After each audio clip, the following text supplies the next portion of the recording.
Morning, Rusty. How are you? Yeah, doing well, mate. Do you like my scarf? It looks rather jolly, in fact. I thought I'd wear it today, Peter, because somebody has taken the time and effort to knit a Falkland Island scarf, which is the 40th anniversary next year, and they've sent it to me. So I thought the least I could do is wear it. I'm not cold, but I think it looks quite nice. It looks rusty-ish. Okay. But yeah, so I thought I'd wear it, and it is nice. And well done, well done. Thank you very much to the person who did it for me. Is it Knit One Plain One? I seem to remember hearing that somewhere in the knitting circles. Not that I've ever knitted, but hey, right, let's get on. It's called In, Over, Through and Off. So, when I was not at school, I used to get sent to the knitting class with the girls. Oh, dear. Okay, back to the real world then, people. Got Peter McAleese back again, and today we're going to talk about the comparison and differences, because Peter's done both the British SAS selection and obviously the Rhodesian one. So we thought it might be interesting to let people know the differences, and that's what we're going to do today. Before we do that, though, I know it's a quick intro, but it's nice to get it for the new people on, and there are a lot of people coming on daily. So Peter's new book is arrived. He will get his hands on it tomorrow. So once he's got that and signed them, they'll be fit for purpose, ready to be dispatched to whoever. And of course, me and Peter are doing a book signing in Workington at Sphera Antiques, which is Shane's place up in Workington. And we'll be up there tomorrow late. And then the main book signing will be on the Saturday.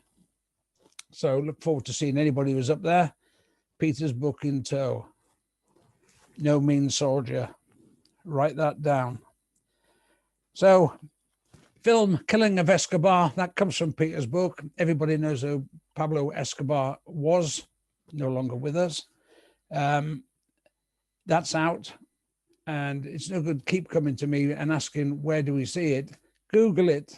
It's on lots of different places. You need to pick the one that suits you, and then watch it. And that's come from Peter's book as well. You read that once you buy the book.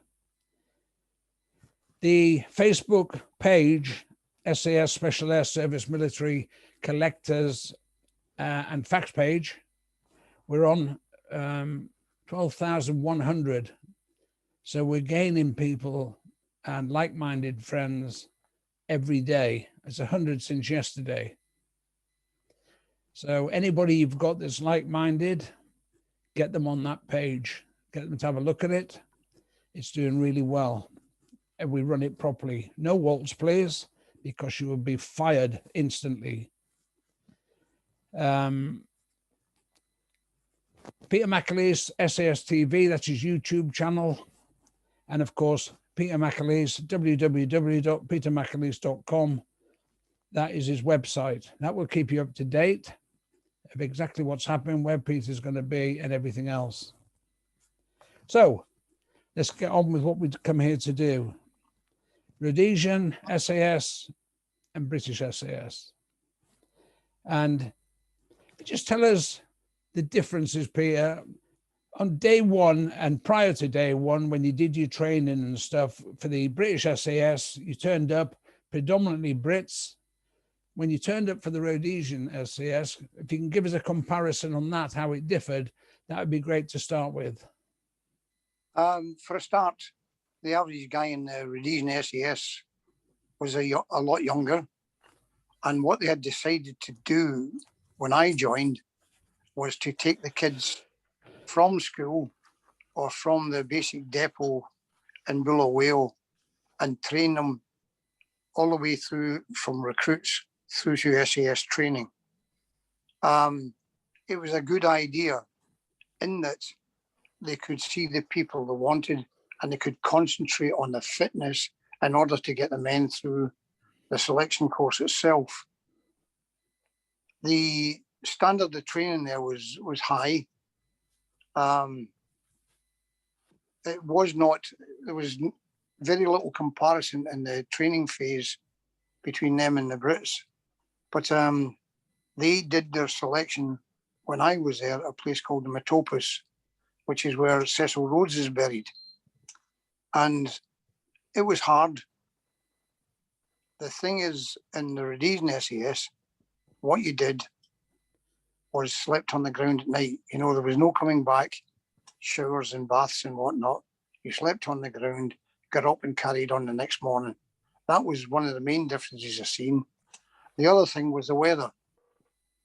You could afford to sleep on the ground there. The weather was fairly good, and but it could also get very hot, or it would punish you during the daytime. The British SAS, just my course, I did the January course, and I was soaking through till probably the end of March, April.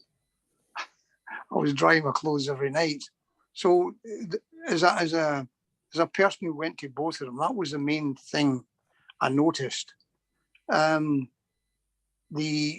Rhodesian SAS, again on the selection, was far stricter than the British SAS, being as these guys had come through recruit training and the same instructors were taking them on selection. And they could be fairly firm with the guys. And they had this way of treating you. You know, they'd give you a log. Well, it was a telegraph pole, really, and they'd give you 3 maps, one map above the other, and the one to the one side. And they'd tell you, in my case, we had to go to Bambata Caves. But if you went along the 2 bottom maps and up, it was far, far longer. So I was in charge of the syndicate I was with. So we decided to go across country and take a chance on a bearing and walk across from the bottom right map to the top left. And it was hard, you know, so they threw these maps down on the ground and they said, right, get to Bambata Caves, you know, and that was it. They just left you. The other thing is, they took all your fucking food off you as well. So the boys were not they were not only pushed, but they were also hungry. You know, we squeezed a brew of tea here and there. But we eventually got to Bambata Caves, and after that, they called it it was all part of what they called the Rev. I'll go back to the Rev later. But as I say, just after Bambata Caves, it just got like the British SAS. He went from RV to RV. But let me go back to the Rev. The Rev, it was done in Llewellyn Barracks in Bulawayo. And we'd sit there and you were starving the whole time. And the instructors would sit there talking to you and frying steaks. And Rhodesia was a real steak country. I mean, they were massive T-bones. And we didn't eat for about 24 hours. And we've been doing PT all the time. You know, it was just solid PT. And I remember getting on these pull-up bars. And it finished up like one of these jokes you see in the prison jokes, you know, where the guy's arms are stretched out, where he's been hanging up for so long. Yeah. We were on this bar for, it must have been about 10 minutes. And everybody was suffering from extreme stress, you know. They then had a football match. And we were playing football with a brick in one hand and a rifle in the other. So you couldn't actually do your Bobby Charlton or something like that. You know, it was sheer, how can I put it? It was just pressure on you all the time. They then gave us some trailers off of Land Rovers, and the instructors were sitting in the trailers. We had to wheel them all over the place at a fast rate of knots, you know. So I know also by this time I've learned how to be a horse. So it just went on, and the actual Rev phase was fairly strict. You were put under immense pressure to quit. Then we finished up stark naked at 2 o'clock in the morning in a swimming pool. And it was extremely cold at night. Because, well, it wasn't as cold as it get in the UK, but with the temperature variant, it was cold by their standards. So we're running around this pool and we're sliding down the slide into this swimming bath. And it just went on for maybe 2 hours.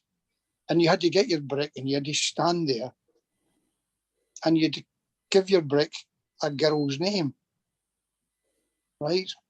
So I gave my brick the name of the girl that I was involved with. And one guy there was, he gave his brick. She says, "What's the name of your brick?" He went, "Arthur." Arthur, you know, a real London type accent. He says, "Why are you calling it Arthur?" He says, "I was in the Marines, sir," you know. So that actually finished again, and then they set us loose in the Metopus. Fairly hard, long distances. But the main comparison between the Rhodesian selection and the British was the weather. Yeah. It was, you know, and you had one extreme with the British SAS. When I was there, I was wet all the time. In the Rhodesian SAS, you were warm all the time and covered in sweat, climbing hills, you know, and whatnot. I remember, I think this hill was called a Nungu, and there was a big crucifix at the top of it, you know, and you could see it for miles, and that was one of the RVs, you know.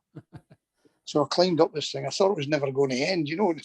You got up there and you felt that you belonged in one of the crucifixes that was at the top of the hill. You were knackered, you know. And then we finished the selection. It was a bit shorter than the British one. And how long was it? How long was it, Peter? It was a week. A week selection. Yeah. Where it's 4 weeks. Don't forget, these guys have had 5 months from the day they joined. Yeah. And they just went in front of the instructor, and they were terrible for winding you up. You know, they'd ask you how you thought you'd done on the course and whatnot. And you'd say, "Well, I think I've done this." And obviously, you know, you're going to play it down. I think I could have tried a bit harder. And they just told you if you'd passed or failed. And with that, we went back to Salisbury, and we continued with continuation, which was, yeah. Carry on, mate. Sorry, carry on. We continued with continuation, which covered foreign weapons, canoeing, all the stuffs we would do in the squadron. And the continuation was interesting. And by this, the instructors, you know, the pressure wasn't on that we had during selection. And what about, okay, it was a week compared with the Brit one of 4 weeks is the, yeah. What about, did you have many failures, and was there a platform 4 in Rhodesia? There wasn't a platform 4, there was a truck. Get on the truck. So they didn't have a railway station.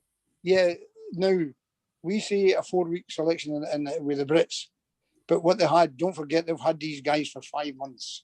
And it was a selection process the whole time. There was guys getting binned on the training phase. Can you see it?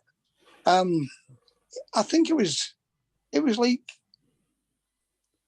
2 people walking through different roads in Hereford, going to the town centre. The aim was there, you know, the aim was to produce what they wanted. Yeah. And they got the results. I think the Rhodesian did get the results, as did the Brits. Yeah. And how many do you think was on that selection in comparison with when you did the British selection, Peter, when you finally did the selection? Don't forget, we get guys straight from training there because they decided to take the guys from scratch. I think there may have been round about 90. 90 to start? To start, yeah. And how many do you think finished? Now can I say here, my memory is sliding a bit, but I remember a figure of 90. What, sorry? My memory is going a bit, but I think the figure was 90. Yeah.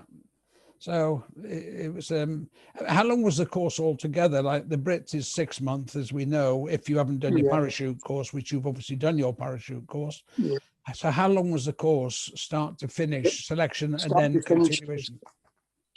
Started in January and finished in roughly the same time, because I was on both courses over the same period. We finished around about July. We did the para course, which is shorter than the British one. The para course there was 3 weeks. Yeah, but I mean, you've got better weather there. The Brits, 9 times out of 10, the British weather, you know, you get there and you can't jump for a couple of days because of the weather, you know. Yeah. I don't suppose you had that problem, did you, over there? No, you didn't have that problem. You got there and the chances are you would jump. I Yeah. mean, I've done 6 jumps in a day out there. Yeah, well, it's The pretty, weather's that good, you know. yeah. And in the UK, you're lucky if you can do 6 jumps in 2 years. Yeah. Because you always pick the wrong days to go, you know what I mean? Yeah. So yeah, okay. So they did 2 courses a year then, I take it, summer and winter type course. That's pretty much Yeah. the same. Is it the same type of Yeah. thing? What about the actual, you've mentioned the odd hill or two there, Peter. What about the actual terrain, you know, the physical terrain from when you get up and you look out your door and you go, your tent, whatever, and you go, my worst part for me doing selection, it's in my book, was getting on that truck every morning, 2.5 hours out, 2.5 hours back at the end. I love to get on the truck and go walking. You know what I mean? I forgot to mention that. The thing about the Rhodesian SAS, you made your way to the final RV of the day, and you got your head down there.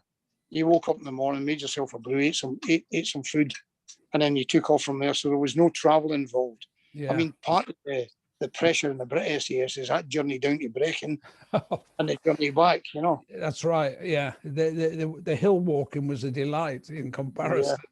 Sat in the back of that vehicle each day, you know, and every day there was dwindling of numbers, you know. Yeah. So you get 5 vehicles to start with, and you end up having 1 vehicle with, you know, X number of people in there. But okay, so the continuation training, I suppose that went on after you passed selection. Did they do that all in Rhodesia? You know, like we go over to the likes of Belize, and did they do all their training in Rhodesia? Rhodesia had everything it needed. Yeah. The terrain, you know, the people, for the war she was fighting. Can you see that? Yeah, yeah. And the terrain there could be fairly severe on you, in that, you know, although you had flat ground, it was all covered in stones and whatnot, you know, and you were negotiating your way around, you know, little rocks and whatnot. I think, you know, I think that both courses had the aim of getting the men that they wanted. And I think both courses, the Brit and the Rhodesians, achieved their aim. And of course, you said that they take theirs from scratch in some cases. Well, the Brits don't do that, do they? They have to have served for a couple of years in a unit rather than just pick the civvy off the street, if you like. So did you find them much younger, Peter, on yours than they were in the SAS? I mean, I was the second oldest guy. I was, you know, I did selection when I was 35. And there was that age gap between me and them. But the fact is, within those kids passing selection and getting to the bush, they were so motivated. Can you see it? I mean, what you've got with the British SAS, you've got a load of guys coming from different units with different ideas. You've got tankies, you know, you've got engineers, you've got service corps men, and you've got infantrymen, and they all go there. Whereas this is what made the Rhodesian SAS do that. They had their own course, taking them from scratch, you know, training them up as infantrymen, and then moving them on. Because at one stage, you know, there was talk of sending people who had joined the SAS from the TA to Brecon or to the parachute regiment to get that infantry grounding Well, they had it built into the training. So there Right, wasn't, okay. I've never done this before. I'm a tankie. I've never done this before. I'm an engineer. Everybody had been trained from scratch Well, that's by it. them. Yeah. And they were successful at that. I mean, they were only young guys.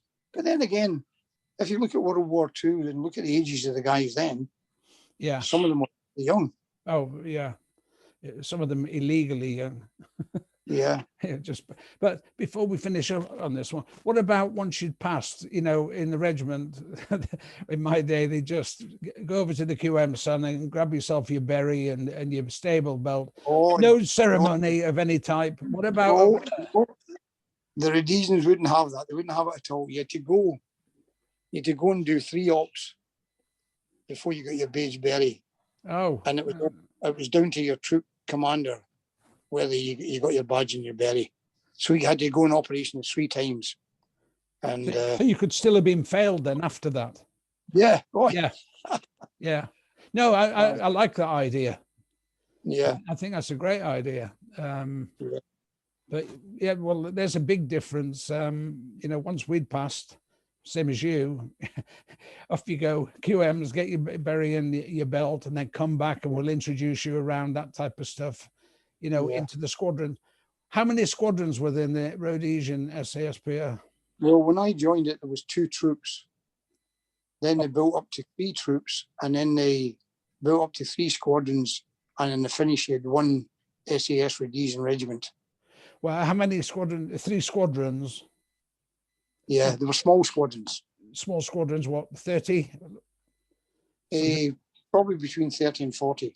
Yeah, and just for those who don't know, the Brit squadrons are round about, you could probably say round about 60 in my day, Yeah, anyway, troops of in about. the Brits, you aim for 60, Yeah. So there's the main differences. We could go on about this all day for people who are interested. But Peter, we've run out of time again, and thanks very much. And have a great what's left of the day, and I'll see you tomorrow when we go up north to do the book signing. Anything you'd like to say before I wrap up? I want to thank the people who are watching and in some cases listening for giving me their time. Well, thanks to everybody. Hope you enjoy it. Speak soon.